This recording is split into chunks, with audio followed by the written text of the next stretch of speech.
की शिखा को बांधा नहीं जा सकता दुशासन। और यदि साहस है तो कुरुवंश की कुलवधु को महारानी की उपस्थिति में ले जाने का प्रयत्न करो।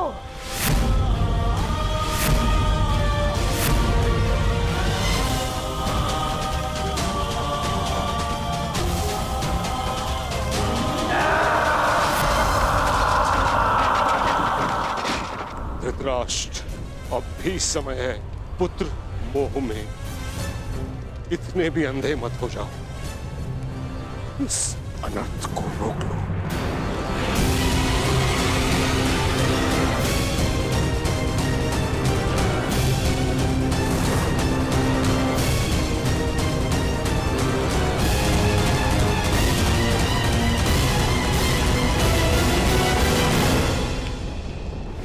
इस अनर्थ की अग्नि को इतना भी प्रज्वलित ना करो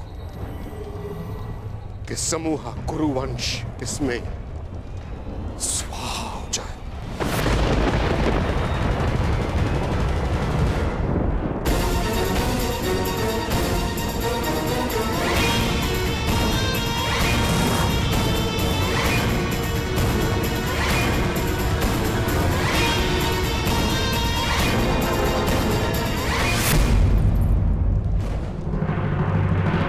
दासियों के मस्तक पर चूड़ामणि शोभा नहीं देती। हट!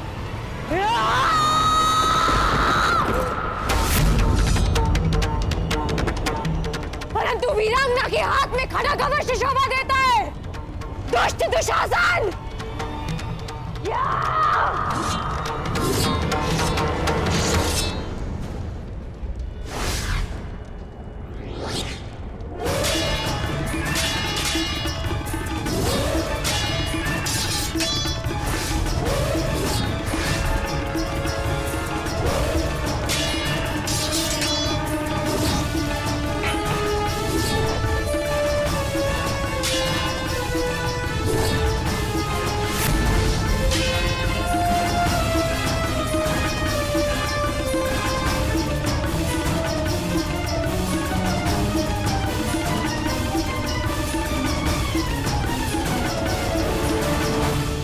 अग्नि के ताप को कुछ की भीति नहीं रोक सकती।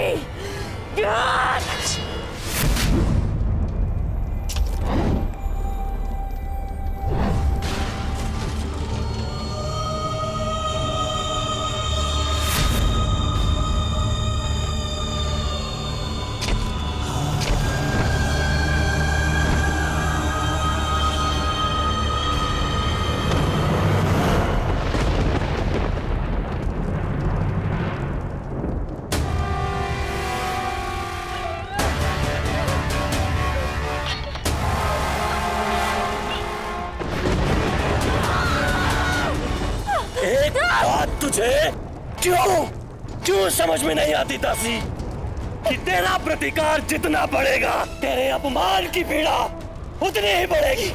आज अग्नि तो क्या 5 तत्व मिलकर भी तेरा मान मर्दन होने से नहीं रोक सकते।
लीजिए ज्येष्ठ, आपका आदेश ना मानने वाली दासी दंड के लिए प्रस्तुत है। दुशासन!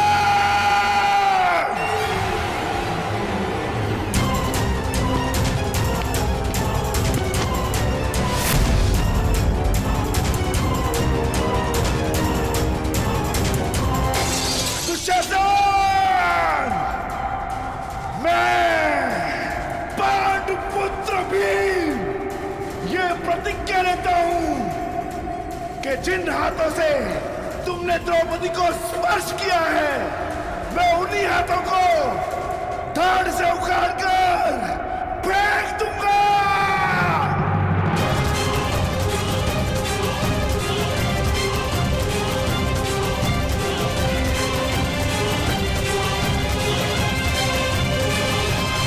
स्वप्न मत देखो दास, प्रतिज्ञा तो तब पूर्ण होगी जब तुम स्वतंत्र हो जाओगे।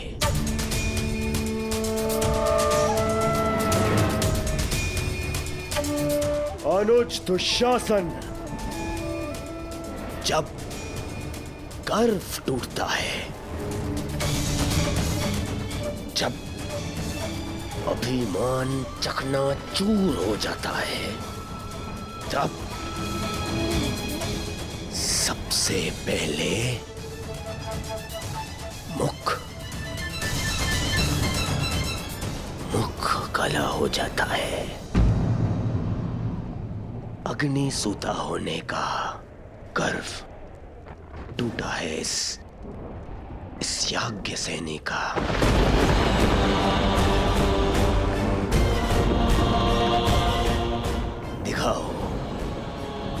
दिखाओ इस दासी द्रौपदी का मुख।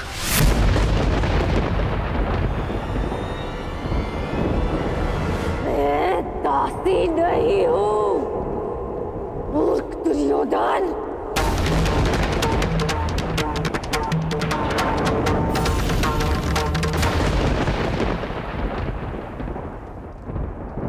मैं साम्राज्ञी हूं। तुम्हारी चौसर पर पड़ा कोई मेरू नहीं, जिसे जब जी चाहे उठाकर फेंक दोगे।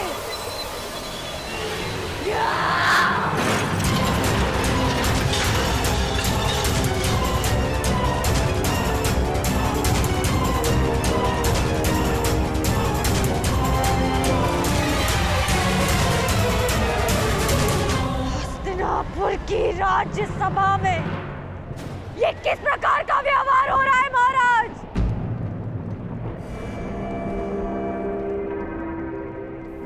वंश की कुलवधू हूँ, आपके अनुज की पुत्र वधू हूँ, गुरु राष्ट्र की प्रतिष्ठा हूँ।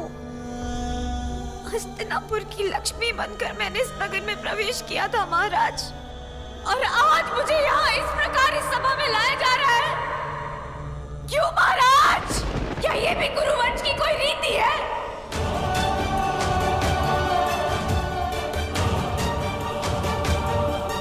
पितामह, आप तो हस्तिनापुर की प्रतिष्ठा के रक्षक हैं, तो आज हस्तिनापुर के सम्मान का अंत होता हुआ आप कैसे देख सकते हैं? आप तो स्वयं माता गंगा के पुत्र हैं पितामह, वो तो पतित पावनी है। फिर आपके सामने ये पाप होता हुआ आप कैसे देख सकते हैं पितामह?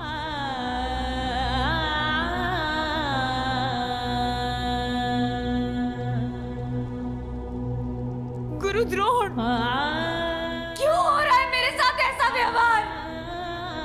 क्या अस्त्र शस्त्र का ज्ञान देते समय लज्जा की शिक्षा देना भूल गए थे आप अपने शिष्यों को? क्या युद्ध भूमि में अपने प्राणों को दांव पर लगाने के साथ साथ एक स्त्री के मान को भी दांव पर लगाना सिखाया आपने?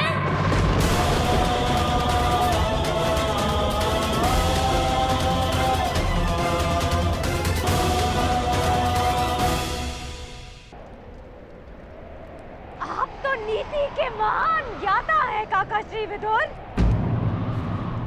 तो इस समय आपकी नीति शांत क्यों है?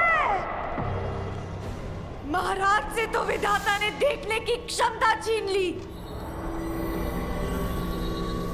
परंतु अनीति का विरोध करने का साहस आपसे किसने छीन लिया?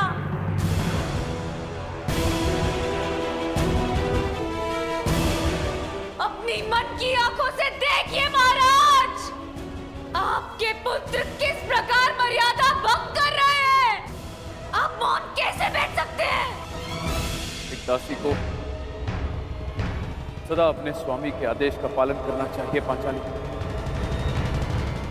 और तुम इस समय पुत्र दुर्योधन की दासी हो।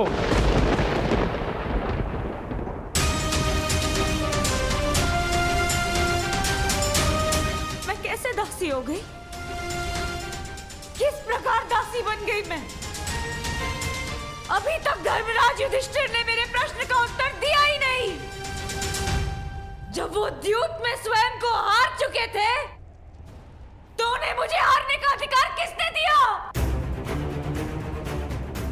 कहते हैं कुरु ध्वज के नीचे धर्म सांस लेता है, तो उसी ध्वज को थामने वालों से मैं ये पूछना चाहती हूँ कि क्या यही धर्म है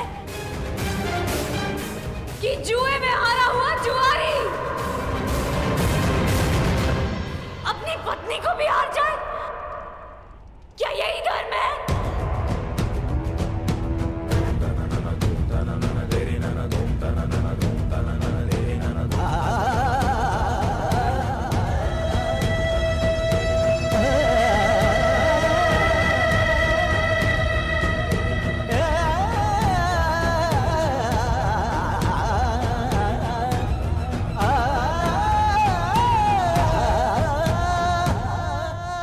आर्यव्रत के महान शूरवीर पांडव,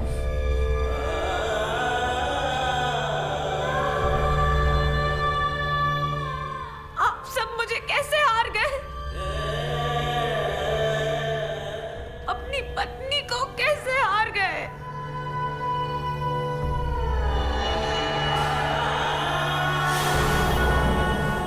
किसकी आज्ञा से, किसकी अनुमति से, किस अधिकार से?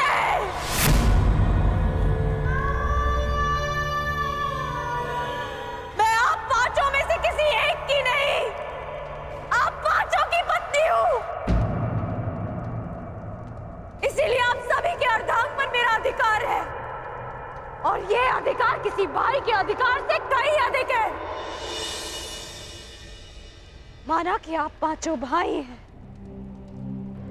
परंतु एक पत्नी का अधिकार परिवार में सबसे अधिक होता है। मनुष्य की मृत्यु पर परिवारजन केवल दुखी होते हैं, परंतु विधवा केवल उसकी पत्नी होती है। पत्नी केवल परिवारजन नहीं, परिवार को आगे बढ़ाने वाली जननी है। उस जननी को कैसे हार गए आप? कैसे?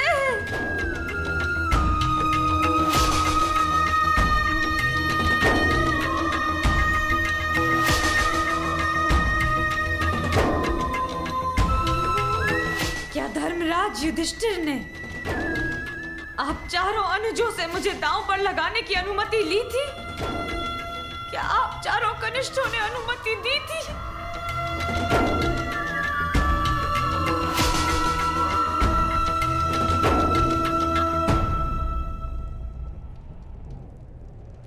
यदि नहीं तो फिर कैसे?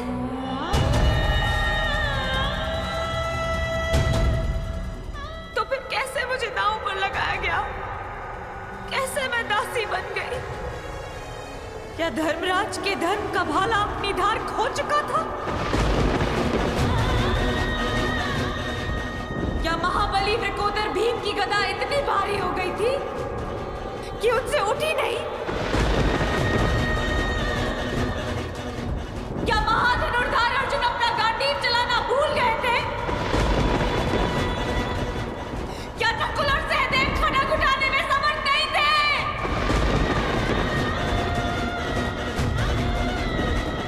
फिर कैसे मेरा अपमान हो जाने दिया आप सबने?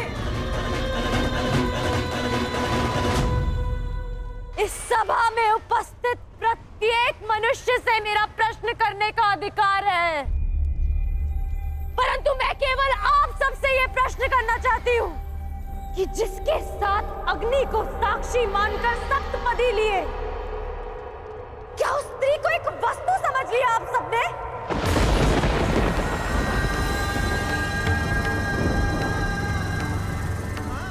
क्या स्त्री एक वस्तु है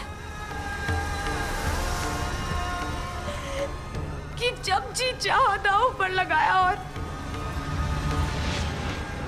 जीत लिया? क्या स्त्री का मान एक खिलौना है कि जब मन चाहा सजा कर रख दिया और जब मन चाहा पांव तले कुचल दिया? क्या स्त्री का घर पुरुषों की इच्छा पर चलने वाला दास है? क्या स्वयं को श्रेष्ठ सिद्ध करने के लिए धर्म पुरुषों को एक स्त्री का अपमान करने की आज्ञा देता है?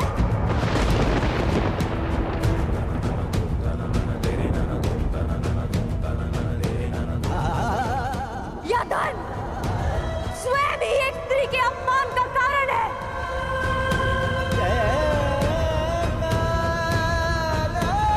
ही अपने आप को दास स्वीकार कर लिया, परंतु याज्ञसेनी द्रौपदी अभी भी स्वयं को स्वतंत्र मानती है और इस संसार की कोई भी शक्ति उसे दासी सिद्ध नहीं कर सकती।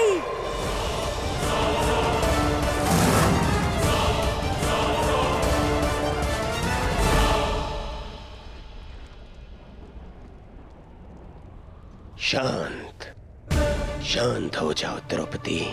सम्मान का प्रश्न तो पुरुषों से पूछा जाता है।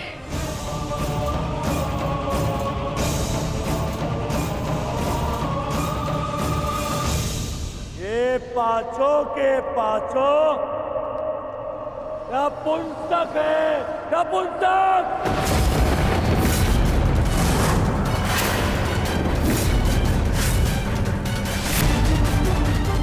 जैसे नपुंसकों को अपना पति बना लिया है,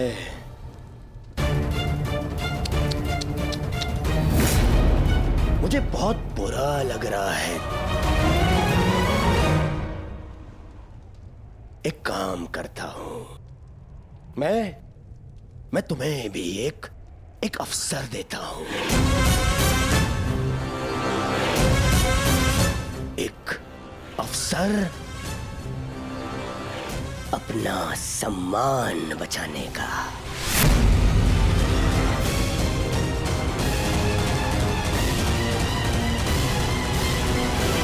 मुझे अपना लो द्रौपदी।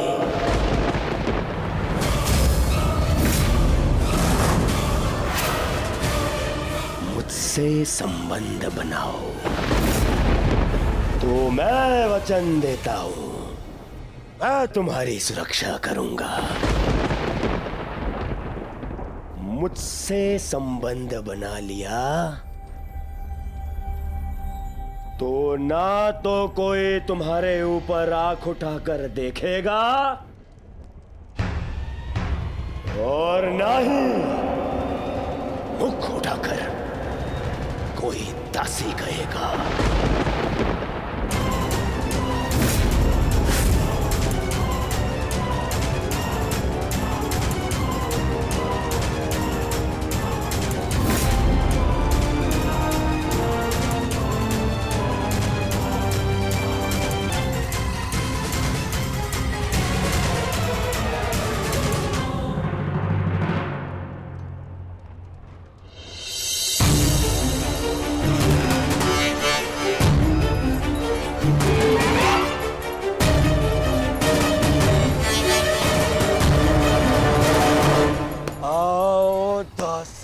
द्रौपदी, आकर मेरी गंगा में बैठो। आओ!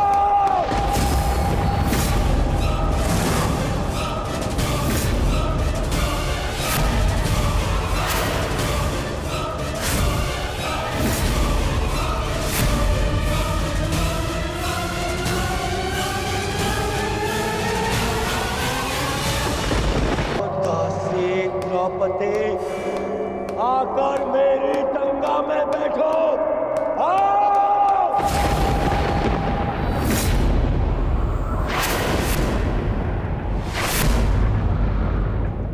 दुर्योधन!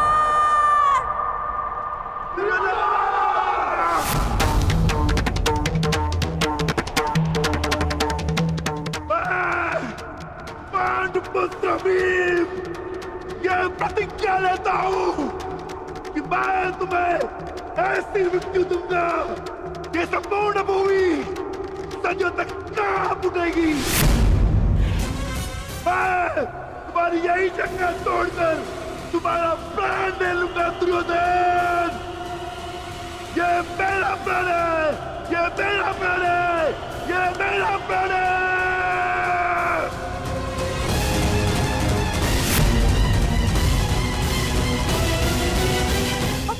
कुलवधू का ऐसा अपमान देखने के लिए आपके पास आंखें तो नहीं है महाराज, पर कान तो है। सुन तो सकते हैं कि ये हस्तिनापुर के विध्वंस के पंजाब है।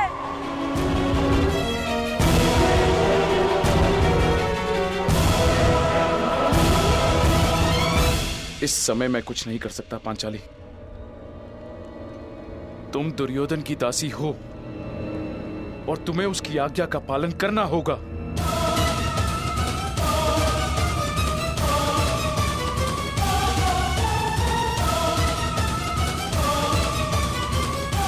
आओ दासी द्रौपदी,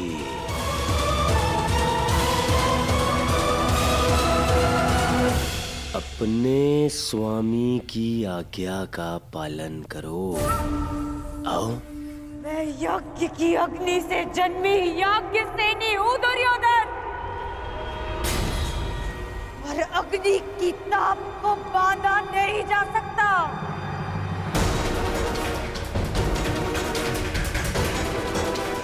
मैं दासी नहीं हूं, मैं स्वतंत्र हूं, और मैं अभी इसी क्षण इस राजसभा का तिरस्कार करती हूं।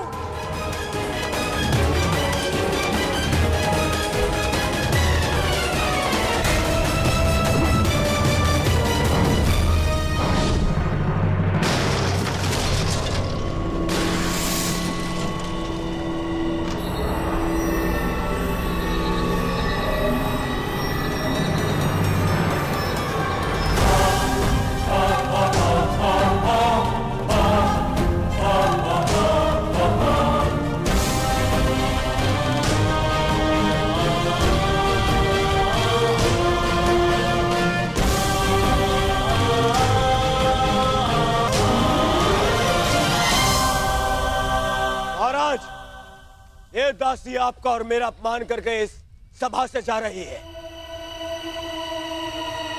क्या इसे दंड देने का अधिकार है मुझे? द्रौपदी, यदि तुमने दुर्योधन की आज्ञा नहीं मानी तो तुम दंड की पात्र होगी।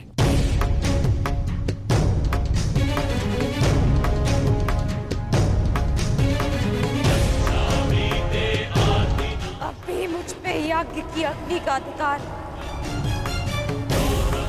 अब भी मुझ पर मेरे पिता का अधिकार है। पांडव भले ही अपनी पत्नी को हार गए हो, परंतु द्रौपदी अब भी स्वतंत्र है।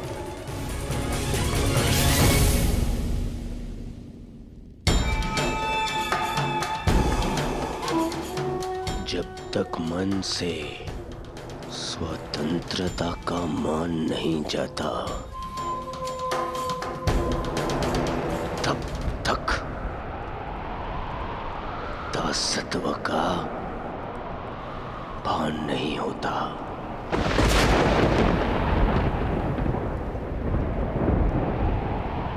तो फिर छीन लो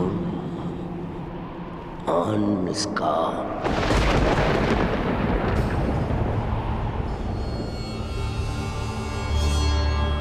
वस्त्र हरण करो इस दासी का।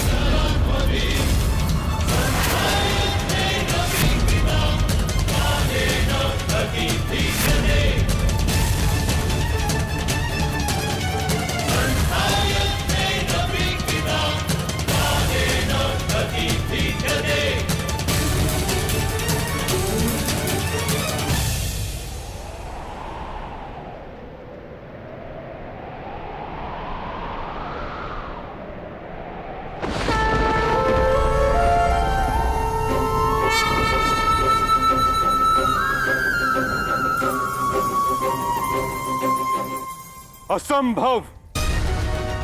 तुमने इस विषय में सोचने का दुस्साहस भी कैसे किया दुर्योधन?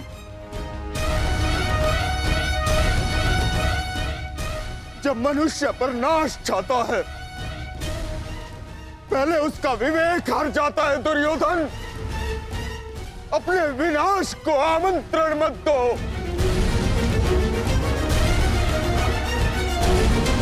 महामंत्री ठीक कह रहे हैं।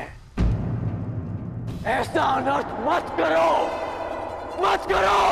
अनर्थ तो अब होगा इस सभा में। आज्ञा दीजिए भ्राताश्री, हम इनका सर्वनाश कर देंगे।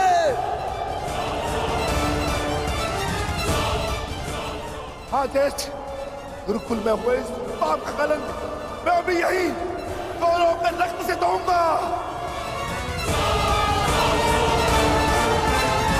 हाँ ज्येष्ठ, या तो हमारे प्राण ले लीजिए या फिर हमें इनके प्राण लेने की आज्ञा दीजिए। मौन रहो दास। दास हो ना? क्या तुम दास नहीं? क्या ये दास ही नहीं? और एक दासी को दंड देने का अधिकार है कि नहीं मुझे? ये अधिकार नहीं है। दासी हो या शत्रु, एक स्त्री का मान भंग नहीं किया जा सकता।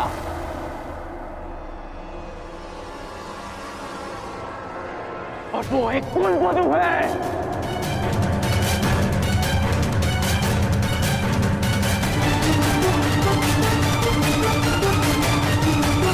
अरे ये कुलवधू नहीं, ये नगरवधू है।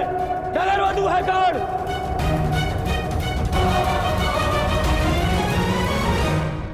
तुम बताओ कर्ण, जो हर 2 महीने में अपना पति बदले, वो कौन है?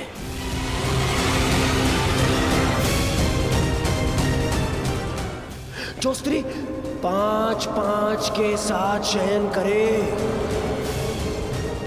उसे क्या कहा जाता है?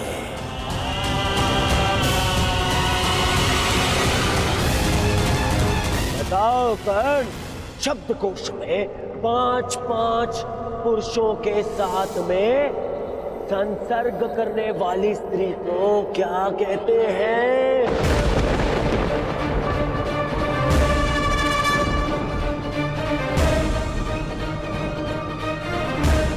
कर्ण,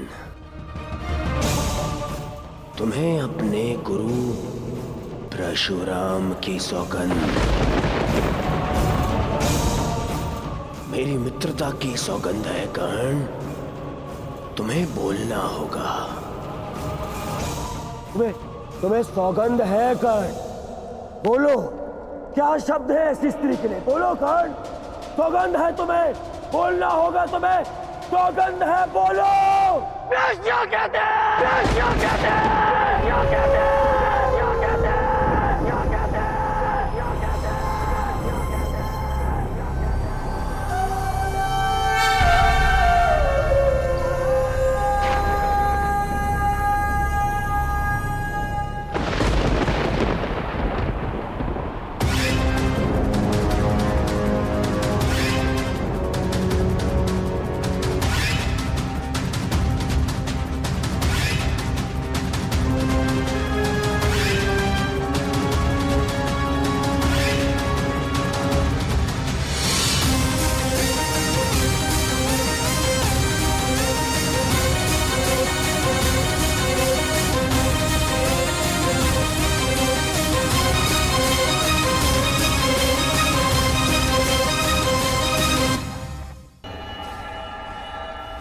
अकेले में वस्त्र उतारे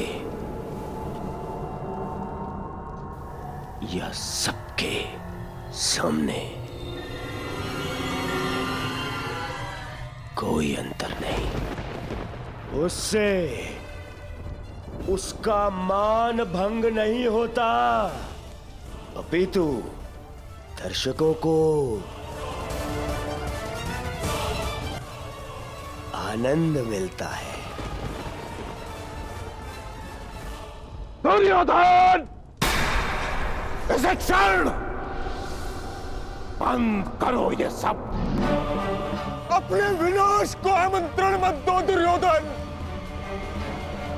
दुर्योधन, ऐसा प्रतीत होता है कि इस समय तुम्हें वस्त्र हरण करने का विचार त्याग देना चाहिए, क्योंकि यदि इस समय वस्त्र हरण किया तो इस सभा में बैठे महापुरुष अपने वचनों को तोड़कर हमारे प्राण भी हर सकते हैं।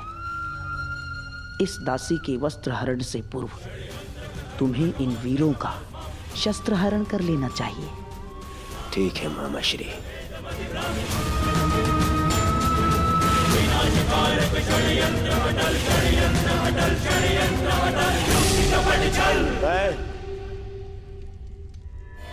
मैं इस दासी को क्षमा करने के लिए तैयार हूं,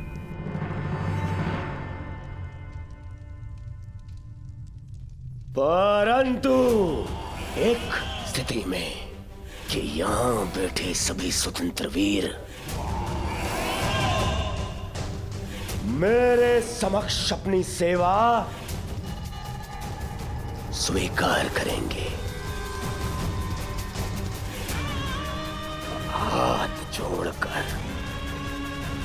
हाथ जोड़कर मुझे अपना स्वामी माने, सब शपथ लें कि यदि उनके शस्त्र उठेंगे तो वो केवल मेरे लिए उठेंगे। यदि स्वीकार है तभी मैं इस दासी को क्षमा कर सकता हूं।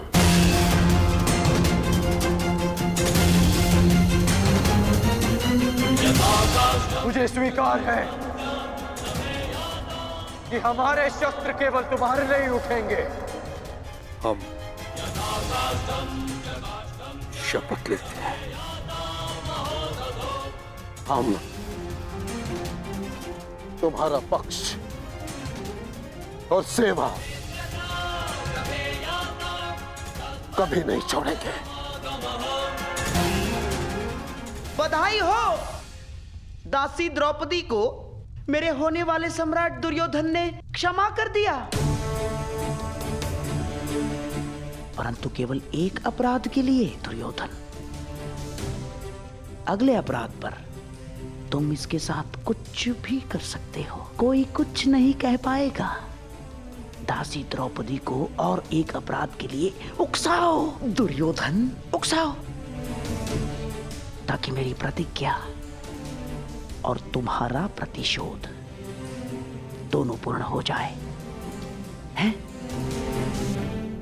अधर्म ने धर्म के पथ पर चलने के सभी अवसर ठुकरा दिए और धर्म का ध्वज थामने वाले मुख बैठे।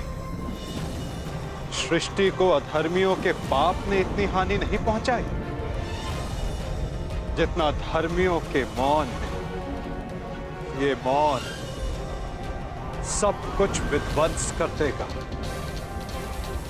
हस्तिनापुर का रथ अपने पतन के मार्ग पर बढ़ चुका है।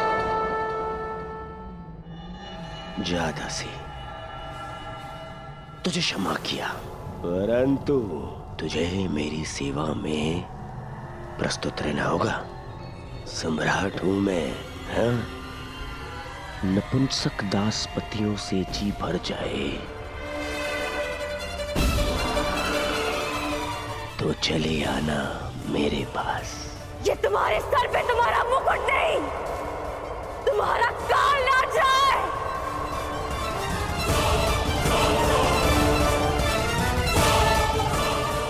नीच!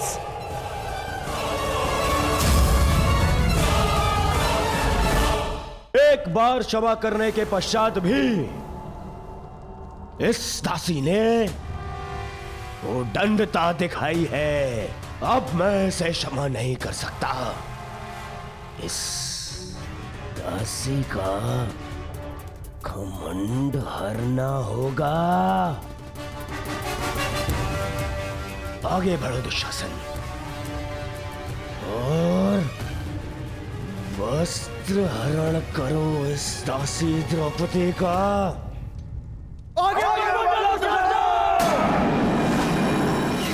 सर्वनाश हो जाएगा। हमारे दिए वचन का अनुचित लाभ मत उठाओ दुर्योधन। कौन रही आप सब?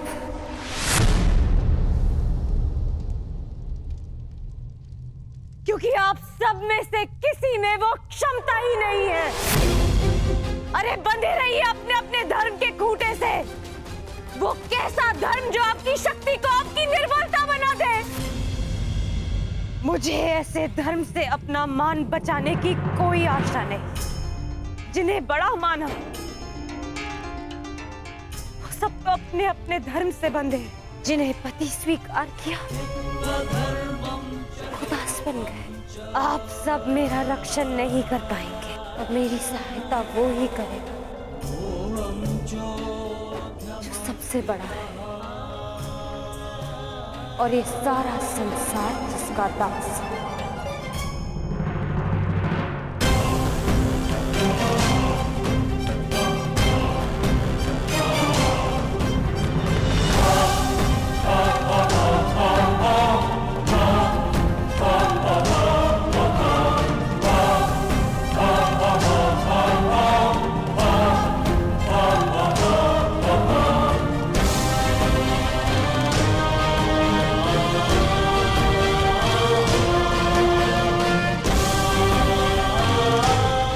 आगे बढ़ो दुशासन। आज परीक्षा तुम्हारे बाहुबल की नहीं,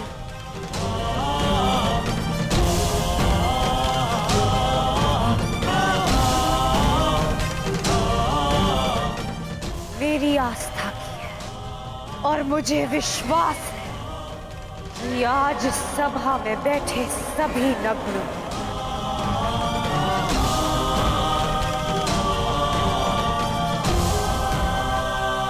और द्रौपदी की रक्षा करने आप स्वयं आएंगे गोविंद।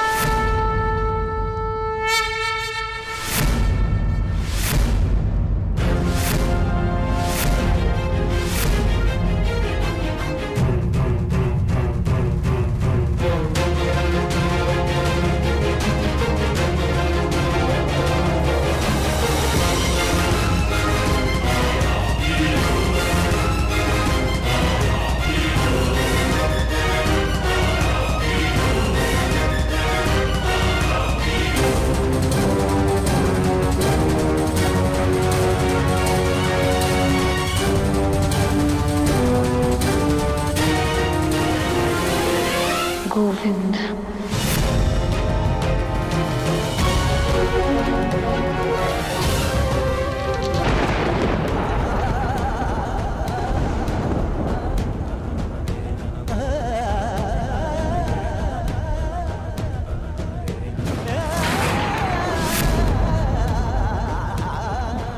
गोविंद।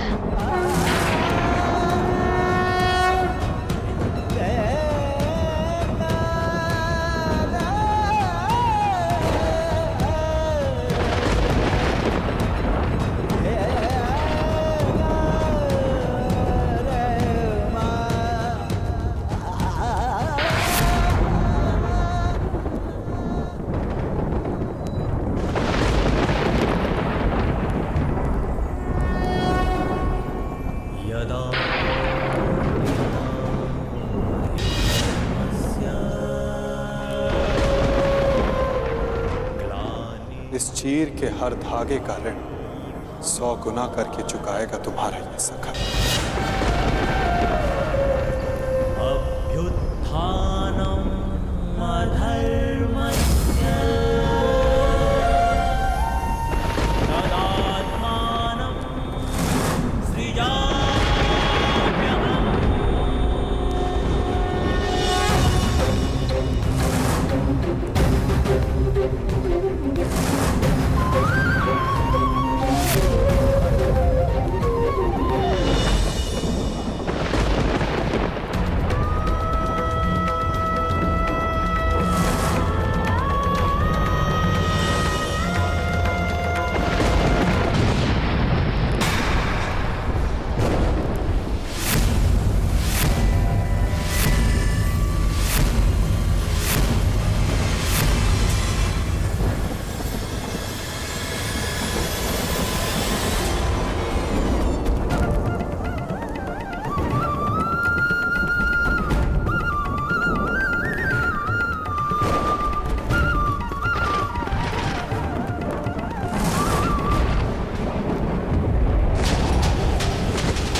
द्रौपदी,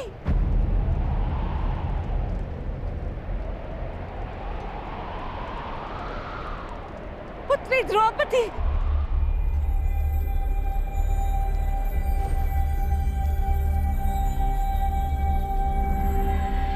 ये क्या अनर्थ हो रहा है सभा में?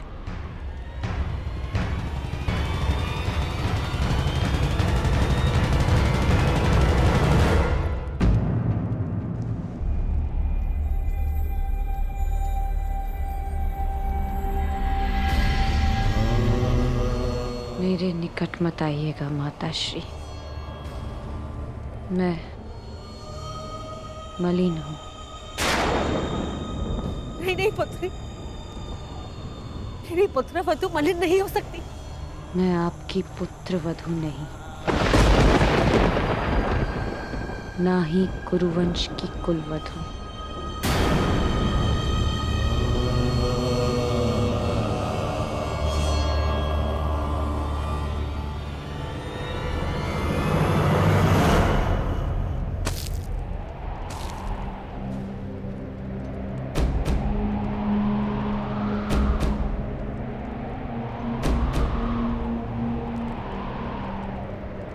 और ना ही आपके पुत्रों की पत्नी।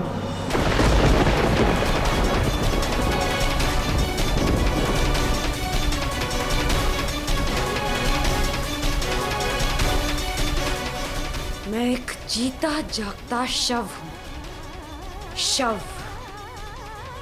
इस संसार की स्त्रियों की लुटी हुई मर्यादा का मैं कुंड हूं, इस सृष्टि की सभी स्त्रियों के आंसुओं का।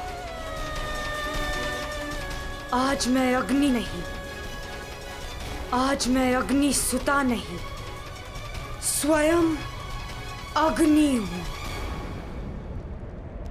इस मूक मौन सभा के शमशान में जलते हुए नारी के मान के चिता की अग्नि हूं मैं, जो सब कुछ भस्म कर देगी, सब कुछ नाश कर देगी।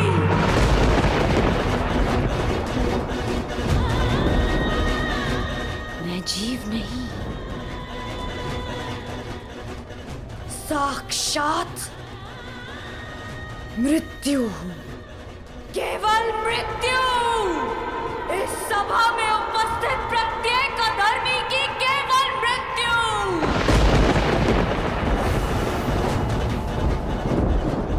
जो इस नग्न सभा में विनाश का नग्न नृत्य करेगी, जो सभा मेरा अपमान देखकर मौन रही, वो सदा के लिए मौन रह जाएगी। मुझसे हरण किए गए वस्त्र इस सभा में सभी के शव वस्त्र बनेंगे। जिसने मेरे अपमान पर अट्टहास किया, उन सबकी मृत्यु पर ऐसा विलाप होगा कि संसार युगों तक स्मरण रखेगा।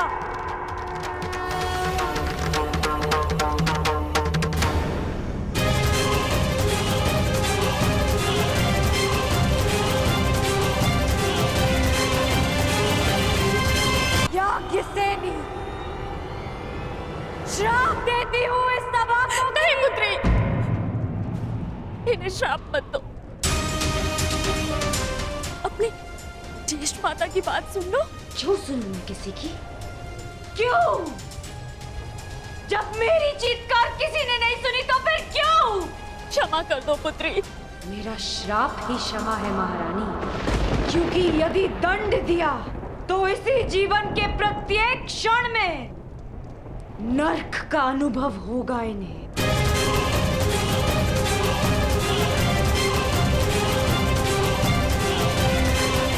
ठीक कहा पुत्री पांचाली।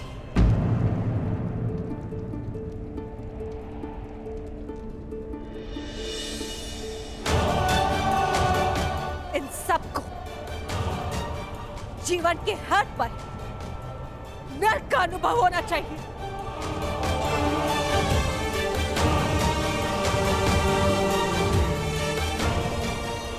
हस्तिनापुर के रक्षकों के मध्य, हस्तिनापुर के आचार्यों के रहते, संसार के सबसे बड़ी नीतिवानों के मध्य यह नाट कैसे हुआ? मैं आपसे पूछती महामंत्री, हस्तिनापुर में अंधे युग का प्रारंभ कैसे हुआ? क्यों नहीं आपने इच्छा मृत्यु मांग ली ताजश्री? और आपने क्यों नहीं अपने ही वाणों से अपने हृदय को भेद लिया द्रोणाचार्य?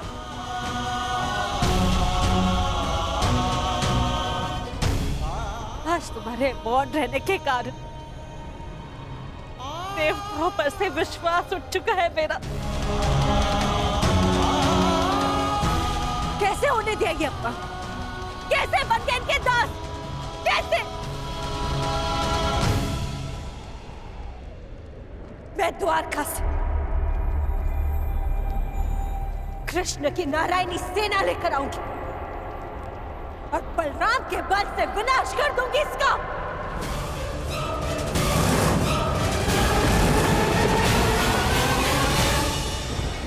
सुन रहे हैं आप महाराज? सुनाई तो दे रही है ना आपको? हस्तिनापुर की ओर बढ़ रहे इस विनाश के पश्चात अपने आंखों पर पट्टी बांधते समय मैंने ये नहीं सोचा था कि एक दिन ऐसा भी आएगा आप अपने मन की आंखों पर पट्टी बांध लेंगे। अगर थोड़ी सी भी लज्जा शेष है आप में तो कुछ कीजिए, इस ज्वालामुखी को फटने से रोक लीजिए महाराज। आज निश्चित रूप से ही हस्तिनापुर लज्जित हुआ है। पांचाली पुत्री, मैं तुम्हें वर देता हूं, तुम जो चाहोगी वैसा ही होगा। क्या चाहती हो पुत्री? मांगो, मेरा वचन है तुम्हें। एक स्त्री के लिए उसका मान सबसे बड़ा होता है और इस सभा में पहले उससे उसका सब कुछ छीन लिया और अब ये प्रस्ताव रख रहे हैं कि जो वर मांगोगी मांग लो। अब मैं मांगूंगी नहीं, दूंगी, श्राप दूंगी। मैं याज्ञसेनी इस गुरुकुल को श्राप देती हूँ कि क्षमा करो, मेरे मूर्ख पुत्रों को श्राप देकर उनका त्राण मत करो। तुम्हें जो चाहिए वो मांगो, परंतु श्राप मत दो। मुझसे जो छीना गया वो मुझे कोई नहीं लौटा सकता, परंतु इस अधर्मी खेल में मेरे पतियों से जो छीना गया वो उन्हें लौटा दीजिए।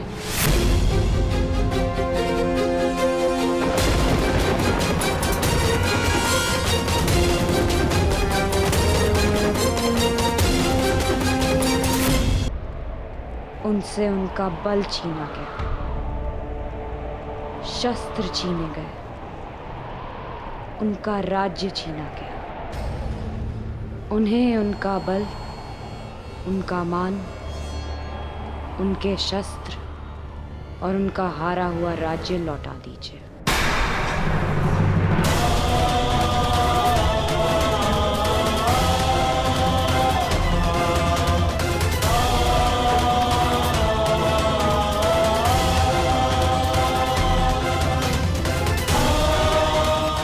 वाह, अब भी मौन है सब।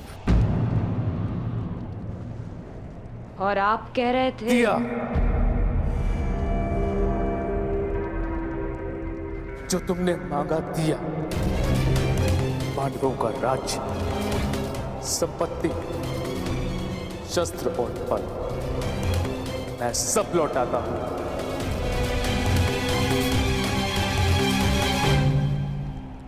हे पिताश्री, मेरी जीती हुई संपत्ति को लौटाने का अधिकार आपको नहीं है पिताश्री? मैंने इस युद्ध में जो भी जीता है वो अपने बल पर जीता है, अपने।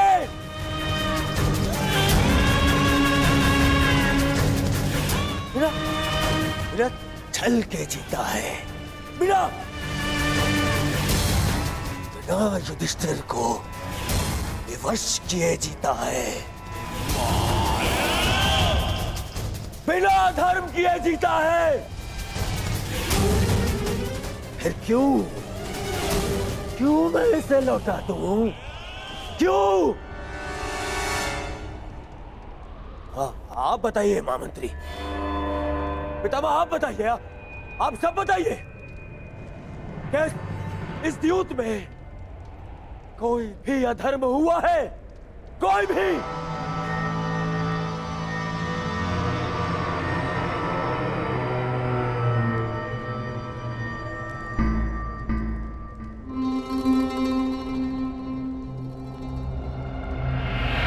फिर से मौन हो गए सब। अधर्म सामने खड़ा होके पूछ रहा है कि उसने क्या अधर्म किया, और सब फिर से मौन। इस सभा में इतना सब कुछ हो जाने के बाद भी आप सब मौन है।